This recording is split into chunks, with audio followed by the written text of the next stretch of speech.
Le 20 février 2006, Guido De Toni réalise l'expérience Ma Matière auprès de l'Institut IES Bandina Calvia, Majorque.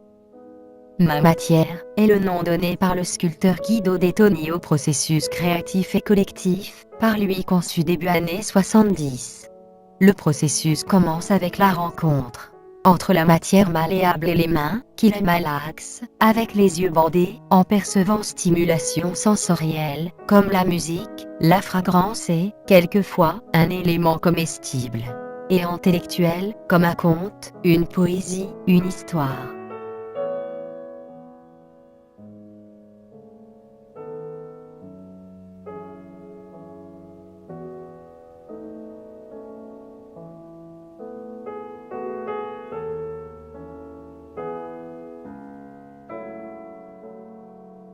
Pour cette expérience, on choisissait le conte de Majorque, La fleur du romarin, le premier concert pour piano de Ravel, et la fragrance de myrrhe. Pas d'éléments comestibles. Une fois le récit termine, les mouvements des mains s'arrêtent, et les formes, par elles contenues, sont immergées dans l'eau.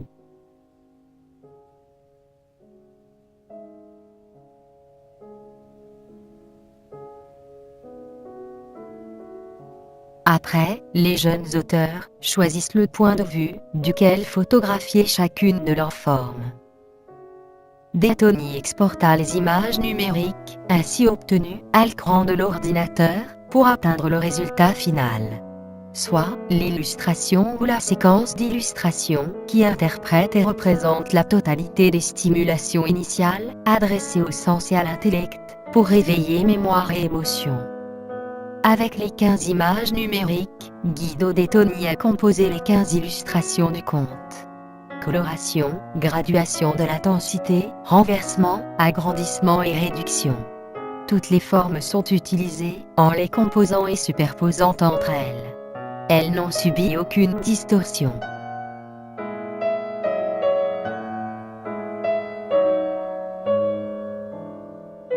Il était une fois un roi qui avait 3 garçons.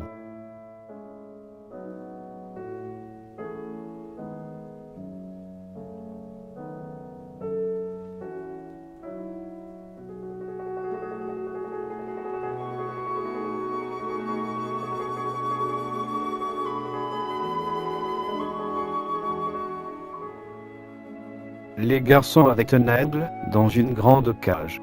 L'aîné et le second le tourmentaient.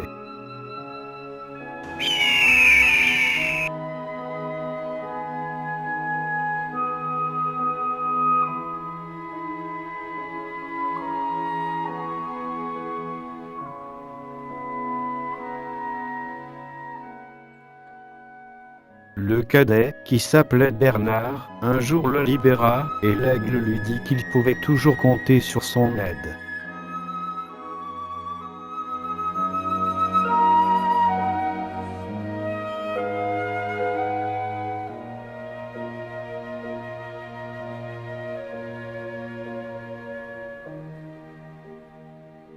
Au retour de la guerre, le roi a une blessure qui ne guérit pas.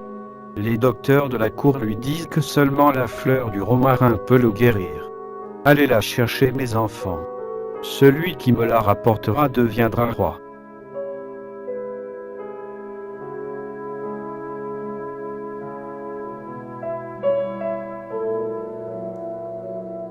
Bernard se souvient de l'aigle et l'appelle. Celui-ci, en volant, le porte là où se trouve la fleur du romarin.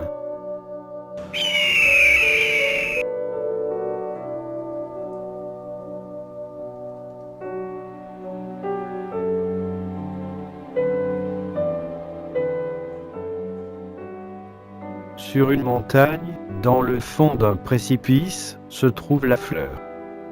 Pour l'atteindre, l'aigle ordonne à Bernard de lui couper une patte, et malgré lui, il le fait.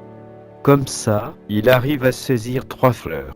Avec une d'elles, il remet en place la patte de l'aigle, qui lui dit de bien serrer, et de cacher les 2 autres.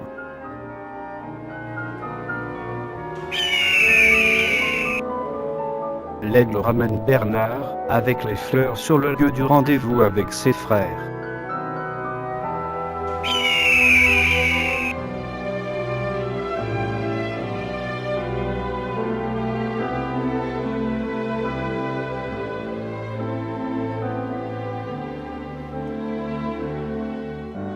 Seulement Bernard, qui est la fleur du romarin, très heureux en montre une. L'envie, l'avidité et l'ambition portent le frère aîné à le tuer et ensuite à l'enterrer pour lui prendre la fleur.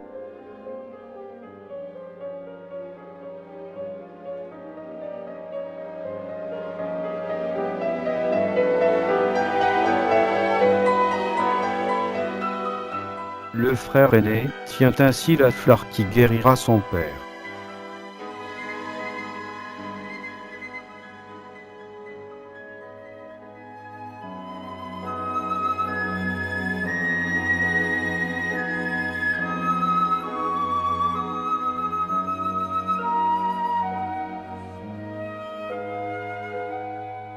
Maintenant, l'aîné est devenu roi.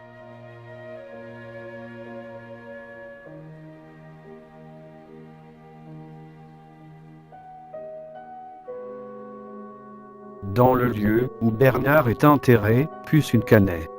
Un berger passe tout près et avec une belle canne, il fait une flûte.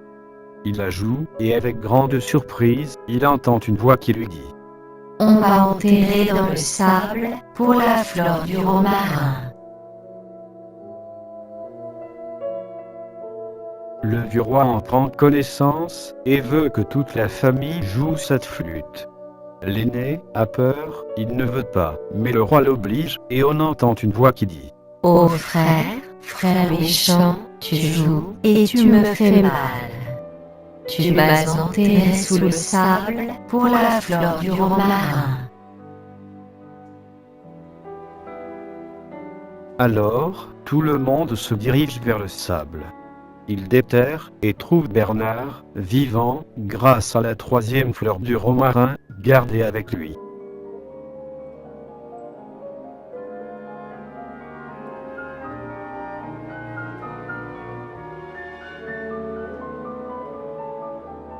Le frère méchant est chassé du royaume.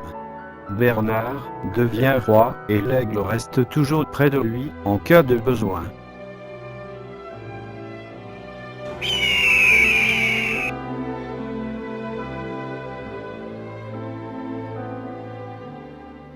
Ainsi, la fleur du romarin a réalisé un nouveau miracle en faisant naître des mains de ces jeunes les formes qui ont illustré cette histoire.